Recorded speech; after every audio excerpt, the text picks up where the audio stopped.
Welcome to the Love Lab Podcast, a safe and fun place to get real and learn about sex. Whether you're a man or woman, single or couple, this is the show for you.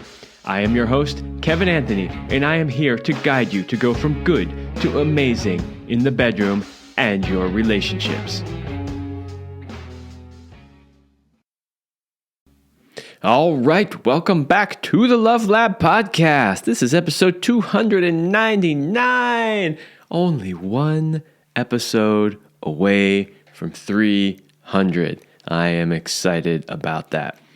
Today's episode is titled Listener Questions Answered. So I have not done a Listener Questions Answered episode in a long time. And, I always love doing these episodes, and we get questions. I just have not been very good over the last year and a half in keeping track of the questions that are coming in. Celine used to do a great job at that. She would take them all and put them into a spreadsheet, and we'd keep track of which ones we answered on the show and which ones we didn't. I haven't been particularly great at keeping track of that. It's one of the few things that have kind of slid by the wayside as I've been spending the last year and a half getting a handle on running all of this by myself. Celine was such a huge part of everything that we did. She wasn't just a pretty face or even just, the coach who showed up for, the sessions. She did a lot of back-end work as well. And, it's been a little bit of an effort trying to get all the pieces together in a way that is sustainable for me to do. But I'm getting better all the time, and I've pretty much got it all running like a smooth machine at this point. And one of the things is getting back on the listener questions. Everybody seems to like the listener questions answered episodes. They've done well in the past. I have done one or two in the last year and a half, but we used to do them a bit more frequently. So that's what we're going to do. I got a whole bunch of listener questions, more than I can actually answer probably in this one episode, but I'm going to do my best to get through them, as many of them as I can, while still giving good answers without just kind of blowing past them. Now, I will say also that every one of these questions I have personally replied to when people emailed. I do my best to try to personally reply to people when they send emails and they ask questions. If I didn't, I may have missed it in the massive amounts of email that come in, but I do my best to try to get back to everybody. So I have personally replied to people. However, there still may be some things in here. If you're listening and you're like, oh yeah, you've already replied to that, there may be some new pieces in here, so you might want to listen anyway. And I always think that, if somebody emails me about a particular issue, I know that there are a lot more people out there who are experiencing the same or similar issues. And so sharing this is a great way to help other people who are experiencing these same types of issues. All right, before we dive into the specific listener questions, a short break for the show's sponsor, Power and Mastery 3.0. Power and Mastery 3.0 is the latest version of the popular men's sexual mastery course. If you are struggling with erectile dysfunction, premature ejaculation, or simply want to increase your skills in the bedroom, then Power and Mastery is for you.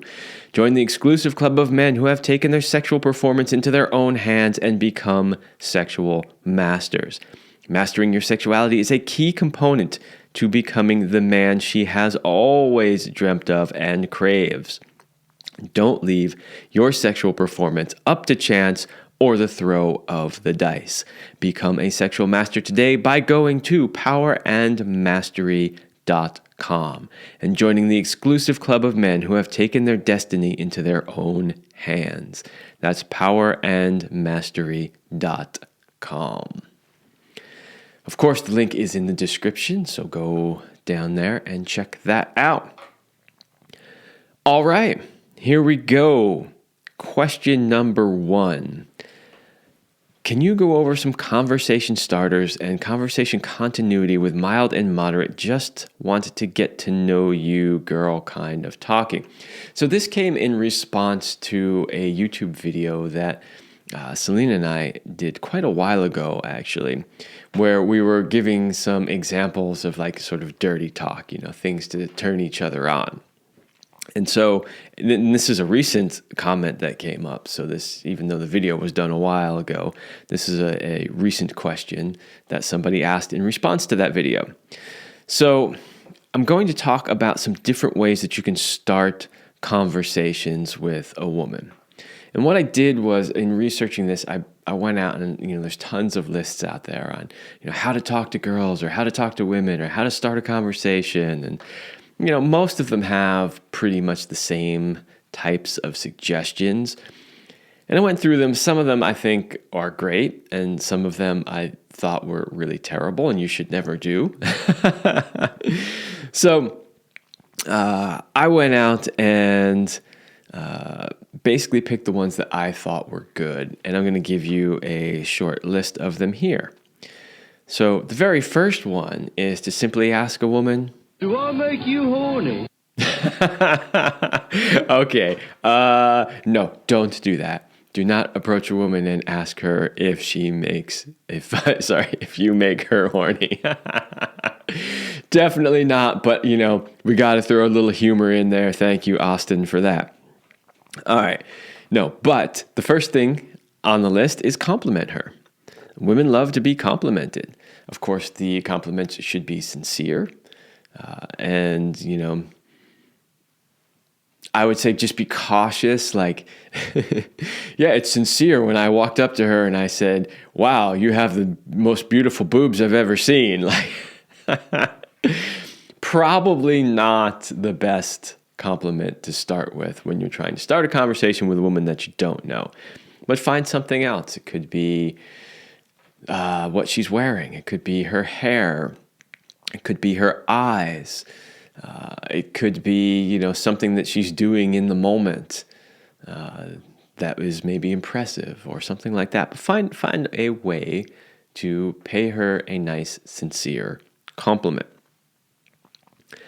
Number 2, refer to something in common that connects the two of you. So let's say you're maybe at a particular place. I don't know. I'm going to make this up and it's going to sound really dumb, but it's the first thing that popped into my mind, even though it doesn't really have any relevance at all to today. But I'm like, let's say you're both out at a bowling alley. I know this is the most ridiculous example ever. But obviously, you must both have some sort of interest in bowling, or at least friends or family members who have an interest who brought you along, right? You get the idea.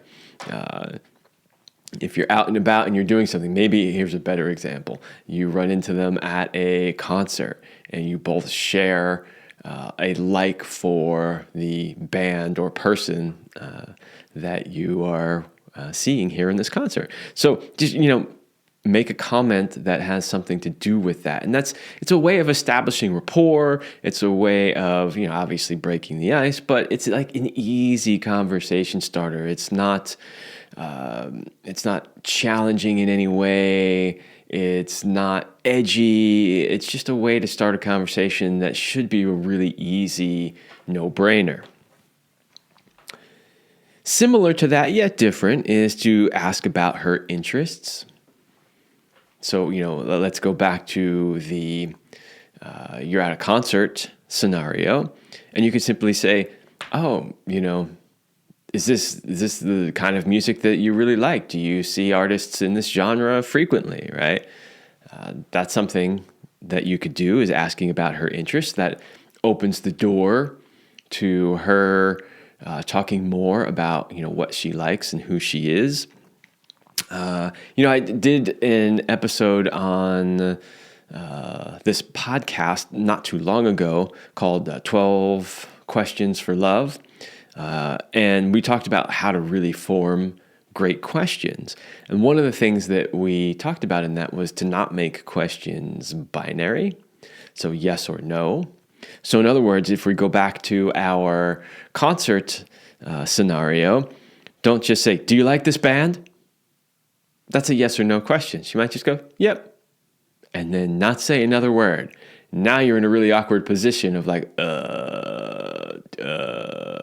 now where do I go, right? Whereas if you did something like, hey, I really love, let's say you're at a good blues concert. I really love blues music. And, have you seen other, artists in this genre that you really like? And that gives her an opportunity to be like, yes, I like it. No, I don't. Here's who I've seen, or maybe my preference is this other genre. Like, oh, yeah, I like blues. It's pretty good, but really I'm more of a, I don't know, rock and roll person. And they say, oh, that's interesting. Well, who are your favorite rock and roll, bands or whatever? You can see that it gives you an opportunity to have more conversation if you ask about her, give her an opportunity to talk about herself, and make sure that those questions aren't binary. Next, be chivalrous. This is another great way to start a conversation, which is interesting because you don't really see this much these days. You don't see men opening the door for women or, giving them their jacket or, going back to our concert scenario, maybe she can't see, so because there's all tall people and maybe you put her in front of you where it's easier for her to see, maybe help her through the crowd a little bit, that kind of stuff. There's been so much backlash in our society about, toxic masculinity and, all this stuff. But in that, it's a shame that we have actually lost some of the really beautiful things about interactions between men and women. And this idea of chivalry is one of them that I think has largely been lost. We've tried so hard to even the playing field and make everybody, exactly equal, that we've lost that.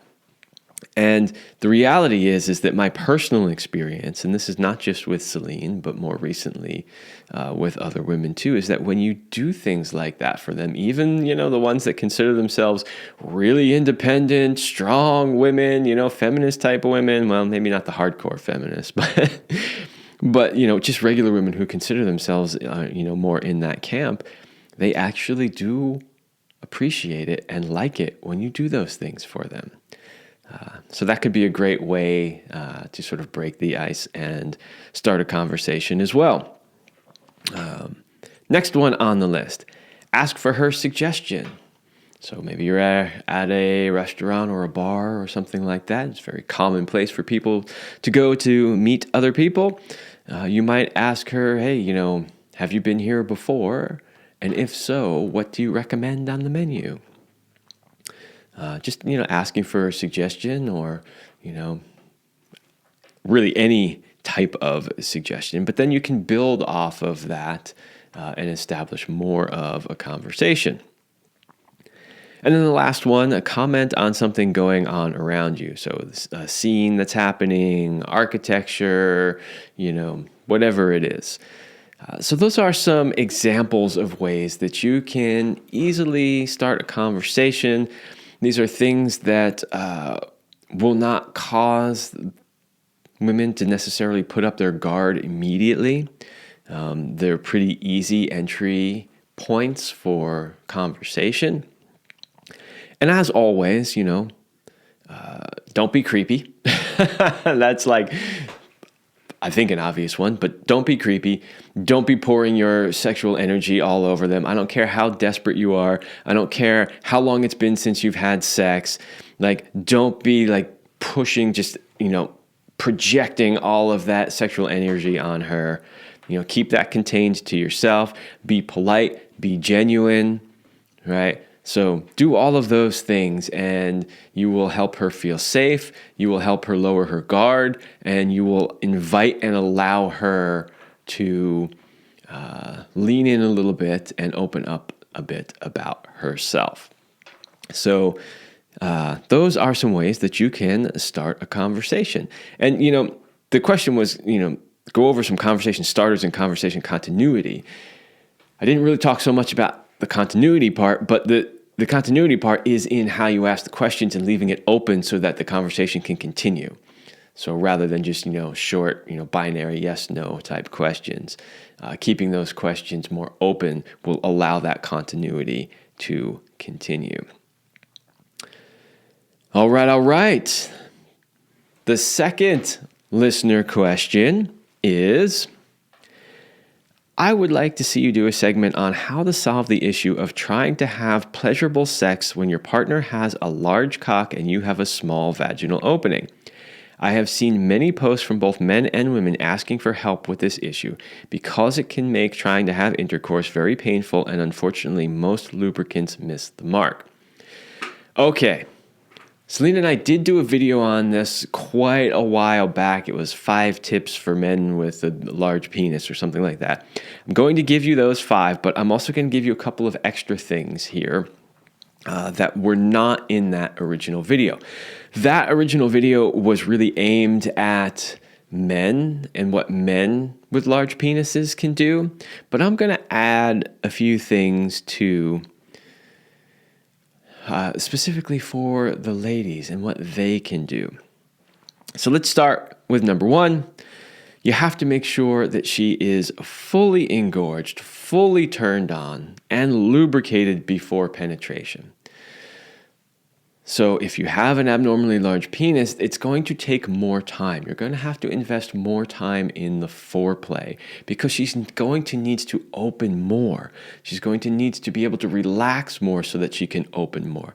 She's going to need to be able to expand more. And so you have to be aware of that. You can't just do, 5 minutes of foreplay or no foreplay at all or whatever and expect to just slap some lube in there, and penetrate her with this huge penis that you have. It's just not going to work. So make sure that she is really turned on before you even attempt any type of penetration. So that's probably going to mean that you're going to need extra foreplay. Number 2, use lube for sure. Now, hopefully, if you're doing a good job with the foreplay, she will be well lubricated already. As another prominent sex coach in the industry says, a well-fucked, well-turned-on woman needs no additional lube. I do tend to agree with that. That has been my experience. Even Celine, when we first got together, used to say that, she had a problem lubricating and, she needed to use lube. And I found that with us, that was not the case at all. She lubricated just fine and a lot, and we never needed lube. It just took the right relationship and the right person. So in general, that's true. However, you might maybe need a little bit of extra, especially on the outside, if you haven't done a good job of getting the internal lubrication all around the inner labia and outer labia to make everything really smooth. Use some extra lube. There's nothing wrong with that at all. And number 3, you need to do a really slow and gradual entry. You see this in porn movies all the time. These guys with these enormous penises just jam it right in there and it seems to just slide right in. And you're like, how come that's not working for me? Or how come she tenses up? Or how come, she complains when I do that? Because those are movies. And just like any other movie, they're not real. In other words, they have had fluffers, so tons of warm-up. They've already pre-lubed with, extra lubrication, not just her natural lubrication. And they do, unfortunately, in the porn industry, use drugs and things to relax the muscles. So there's a lot of tricks that go on there to make it look like you can just do that. But the reality is you can't. So if you have an abnormally large penis and or she has a smaller vagina, then you need to start with just a little bit of penetration. And maybe you've got just the tip and you're just slowly moving the tip in and out, right? And then maybe you can go just a little bit deeper while watching her reaction to it the entire time and making sure that she's not uncomfortable and it's not painful for her. But the slow and gradual entry is very important. Number 4, find positions that change the depth of penetration. So some positions will allow for a deeper penetration than others. So let's say she's on top, that's going to be a really deep penetration. And that might be too much for her if you really are that long in size. But others like a side position or potentially a doggy style position are positions that will limit to some extent the depth of the penetration. So that can make it easier for her. Now, number 5 on the list is similar, which is to use what's called a donut. And so what is that exactly? Well, that is a ring, but it's a thick ring or sometimes a series of different rings so that you can adjust just how big or how small the amount of length you are sort of taking up. But what that does is, see, if you have a really long penis and you have a woman whose the length of the vagina is shorter, then often what happens is he ends up, hitting the cervix and he's not all the way penetrating. And so if he tries to penetrate all the way, and get those pubic bones touching, which is also a very pleasurable experience, especially when your pubic bone tends to rub up nicely against your clitoris, it's just too much for her to handle. So one of the big frustrations for men with larger penises is that they can't really get full penetration. So something like a penis donut is something that you can slide over that allows you to then get, really press up against like pubic bone to pubic bone, sort of, there's a donut in between. But it allows you to really get that without bottoming out and causing her any pain or discomfort. It also allows you, if you really want to sort of pound, so to speak, like really like, when you're thrusting, really like make contact, which some women really like, allows you to do that, which, if you're bottoming out, you simply cannot do. If you go to kevinandceline.com/products, there is a link in there to a company called O-Nut. O-Nut is a company that makes these penis donuts. So if you're listening and you're like, I need one of those, go check that out. kevinandceline.com/products. There is a link in the description for our products every week in the show. That's where you can find it, and it's called O-Nut. Okay, number 6. So those are things that the man can do, right? So the man can make sure that he does a really good job with foreplay and penetration. Before penetration.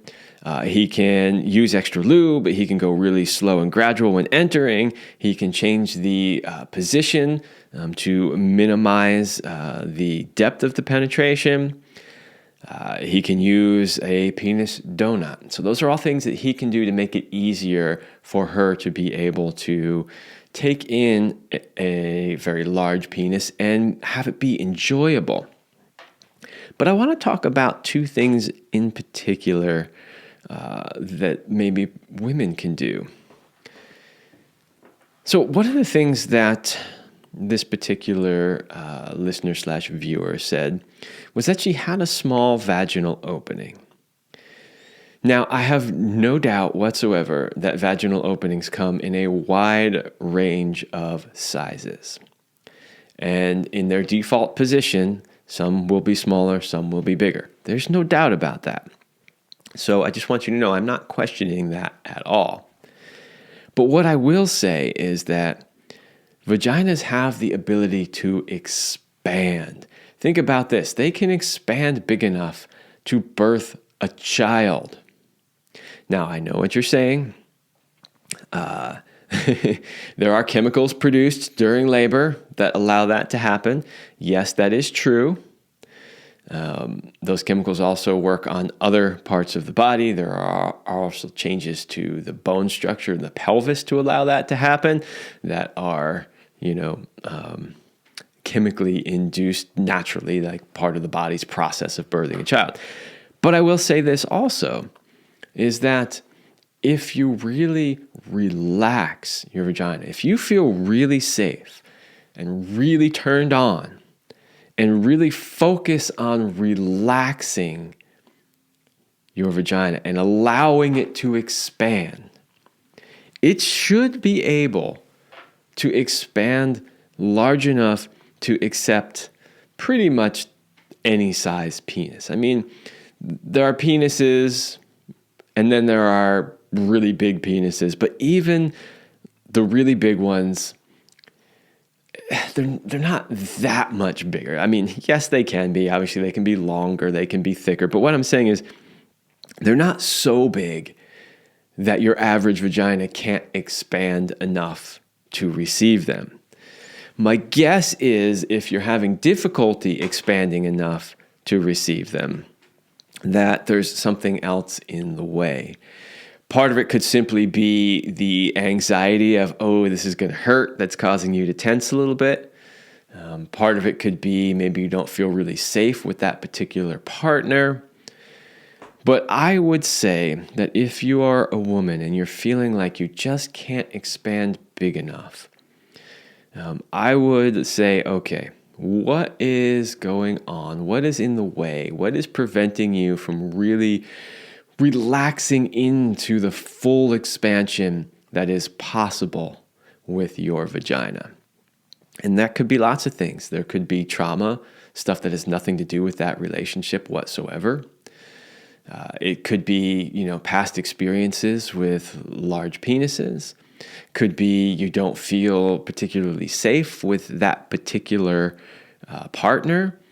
But I would suggest that you take some time to really go through the inquiry and figure out, where is it that I am sort of holding back? Where is it that I'm holding tension? How could I potentially expand more into this experience?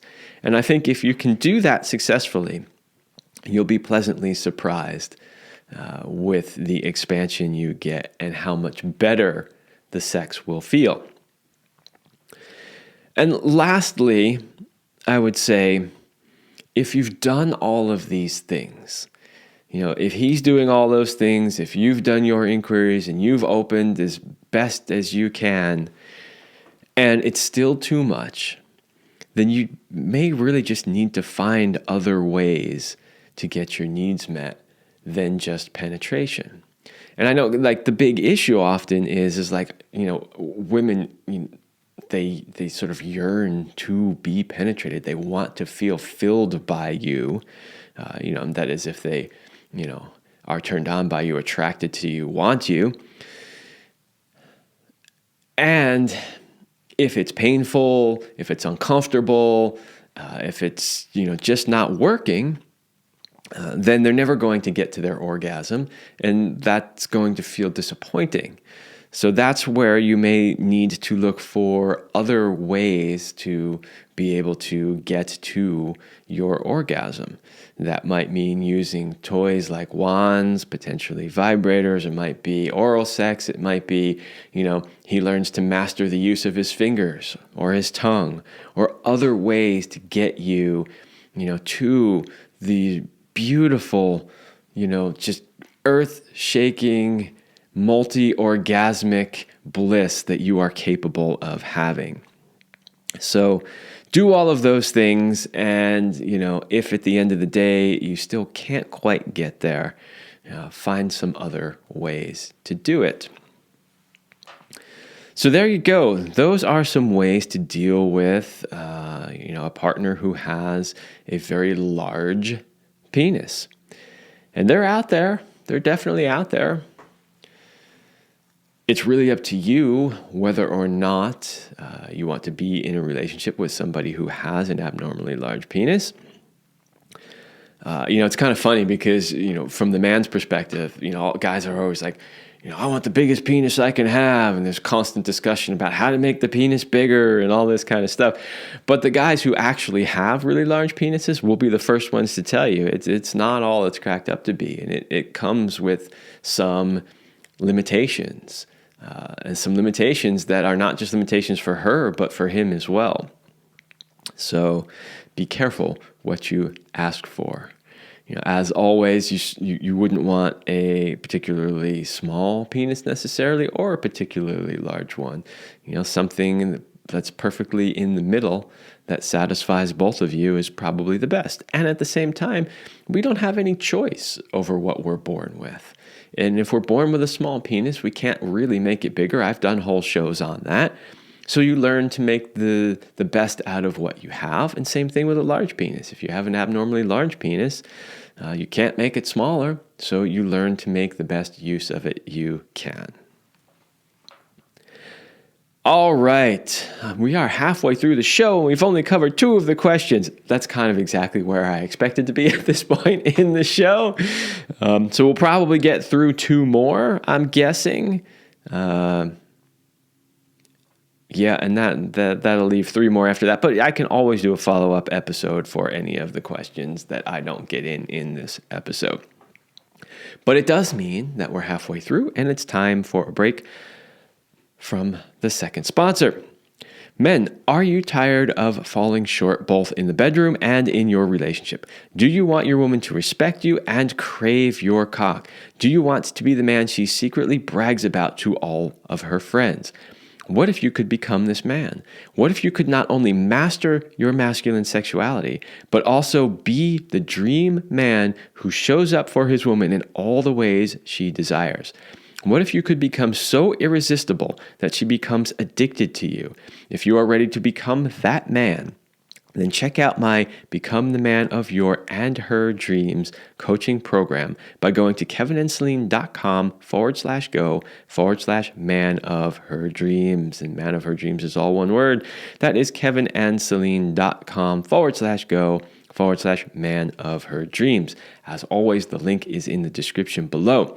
This is obviously my men's coaching program, but in this particular program, we don't just address sexual performance issues and how to become a sexual master. We put a larger emphasis also on how to become the man you have always wanted to be. The man that you have admired in other men when you see him, when you see his character in a movie, or when you have a friend who is like, man, that guy, he's amazing. He's this and he's that and he's this. And he gets all the women, right? This is where I help you figure out who that man is for you and how you can become him.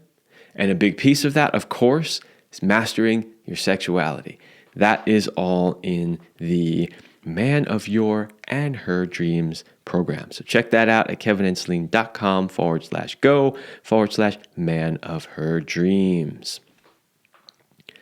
All right, that takes us to question number 3. My greatest challenge is that I'm not very good at attracting the opposite sex. Do you have any tips? Okay, how to attract the opposite sex. I'm going to start talking about this sort of generically for both men and women. I will say it's generally easier for women to attract the other sex, but I do hear that sometimes from women that, they have challenges in this area as well.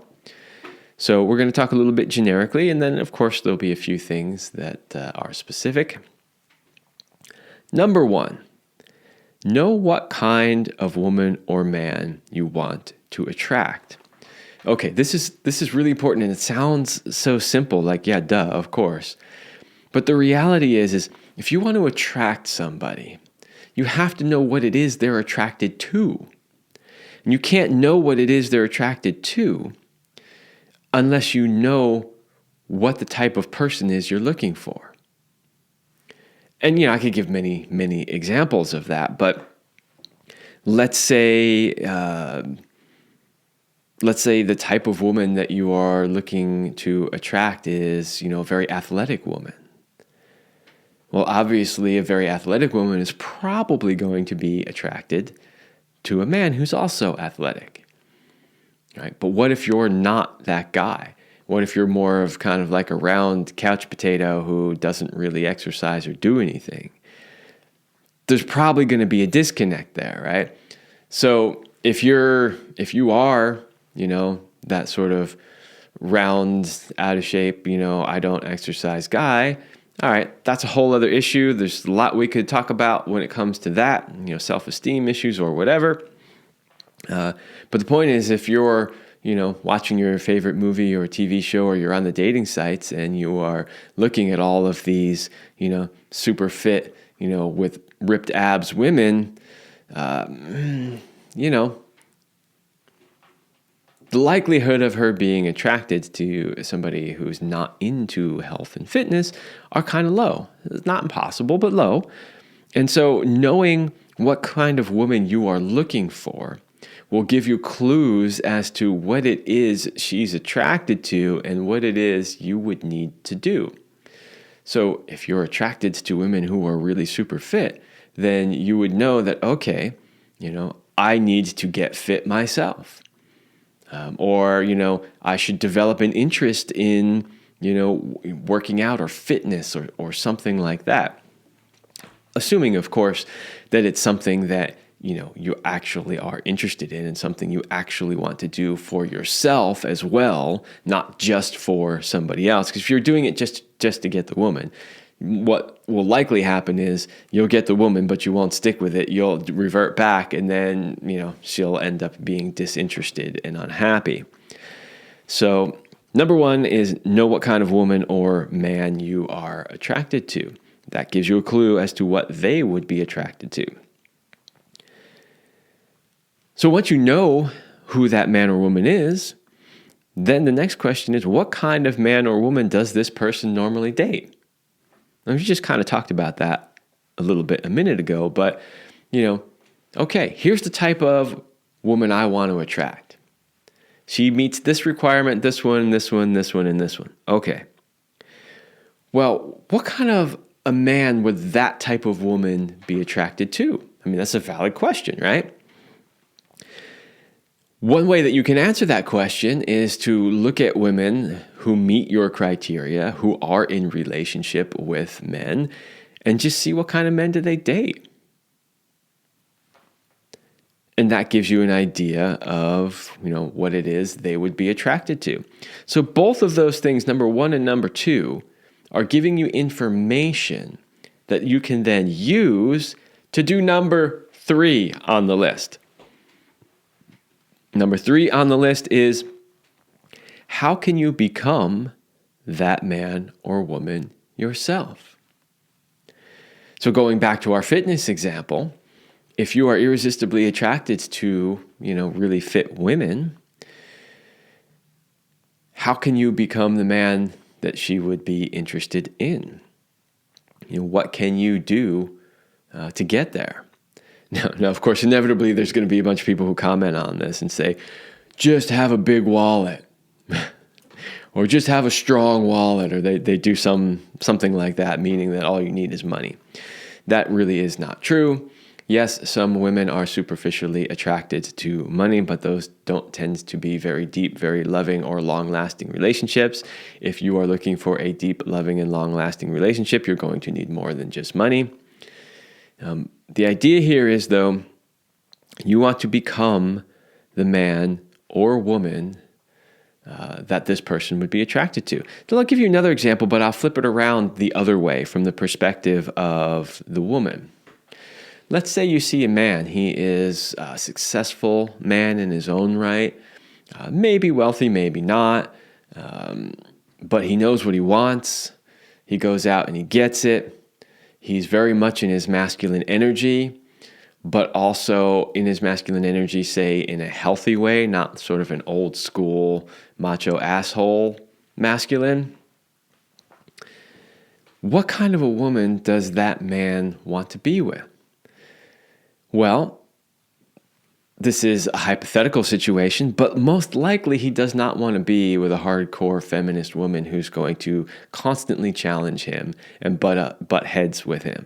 Most likely what that type of man is looking for is a woman who is really more in her feminine, who approaches life and the relationship with a very feminine energy, a softer energy. She knows how to be powerful, but from a feminine place, not a masculine place.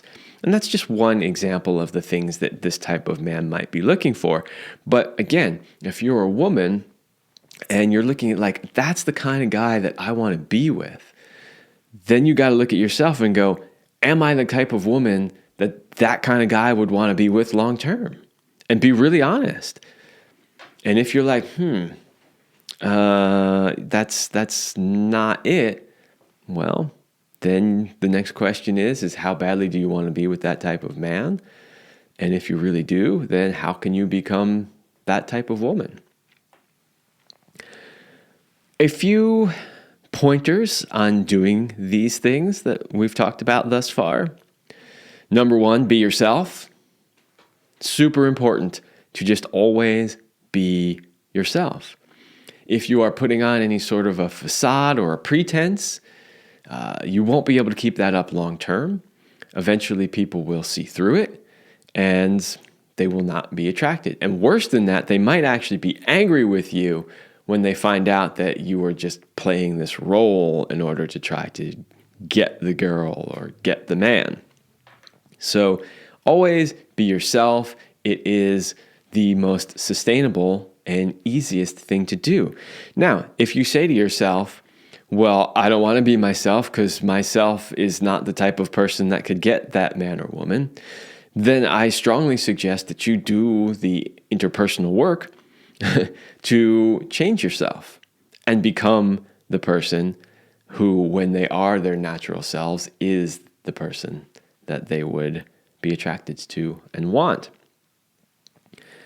Next is have confidence. You got to have confidence. This is especially true for men. Women are looking for a man who is confident. Without a doubt, hands down, women love men who are confident. So if you are not showing up with confidence, then it's not going to be very attractive. And worse yet, if you're, so you can show up as being very confident. You can be kind of somewhere in the middle, or you can show up as really lacking confidence. If you're really in the lacking confidence place, that's going to be really unattractive to most women. So you definitely need to work on your confidence in that case. And, and if you're in the sort of medium, sort of middle ground, I would say at least bump it up a notch or two into the slightly more confident area. And, that's probably going to take some inner work too, because you can't really fake confidence, at least not for a long period of time. So you're going to have to do some work to figure out how you can show up as the confident person. And I would say that for women, confidence is important also. It just shows up in a different way. I would say that for women, an idea I have is like how can a woman show up with confidence without being overly in her masculine? I would say one way is to have confidence that her femininity will actually land the man. And that is something I think that a lot of women struggle with. If there's somebody that they really want to date, they start going sort of into the masculine mode of forcing it. How can I make this happen, right? And I just don't think that is a woman's biggest strength, that forcing and making things happen. I think that if a woman simply has enough confidence in who she is and her value as a woman, as a really high value woman, and knowing that her more feminine approach will actually work, I think that goes a long way, and I see that as a form of confidence as well. And lastly, don't be afraid to fail. And that's really important. Just don't be afraid to fail. When it comes to attracting the opposite sex, It's going to require you to do a lot of interpersonal work. It's going to require you to put yourself out there. It's going to require you to fail at times. And you've just got to be okay with that. Especially these days, it's like there's so much pressure on us to do everything perfectly. And that's because what we see projected in our media, whether it's movies, TV shows, magazines, whatever it is, perfection all the time. Now, the reality is that perfection rarely ever exists, if at all. It just looks like perfection because we are airbrushing everything, putting a facade basically on everything. But the perfection doesn't really exist. So I think it's important to just have perspective and realize that you're not perfect. Nobody else is perfect. You're going to make mistakes. You will fail from time to time, and that's okay. You just put yourself out there and you do it anyway. So, yeah, just don't be afraid to fail. So there you go. Those are some ways that I think you can attract the opposite sex. You know what kind of man or woman you want to attract. Know what kind of man or woman this person would normally date or be with. How you can figure out how you can become that man. Be yourself. Have confidence. Don't be afraid to fail.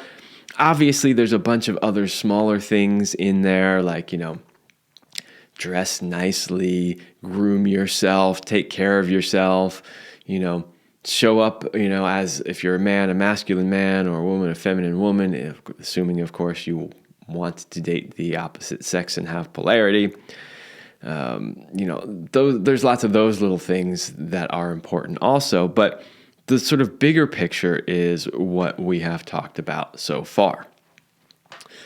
All right, well, I don't have time in this episode to get into the next question, and I have really 4 more on the list. So I will have to do a part 2 to this listener questions answered episode, but I hope that you found that helpful. I hope that you enjoyed it and also found it entertaining. And please, by all means, send me more questions. Email at kevinandceline.com. You could potentially also send it to support at the Love Lab podcast. And yeah, ask me questions. I love answering listener, viewer questions. It's really actually a lot of fun for me, and I know that it helps directly. I mean, I love doing topics that I choose and having guests on and all that, because I know there's people out there that are interested in those. But I always love doing these shows too, because I know that there's somebody specifically out there that wants to know the answer to this. So happy to do that. And reach out through one of those emails and send me your questions. All right, everybody, that's all the time I have for this episode, and I will see you next week.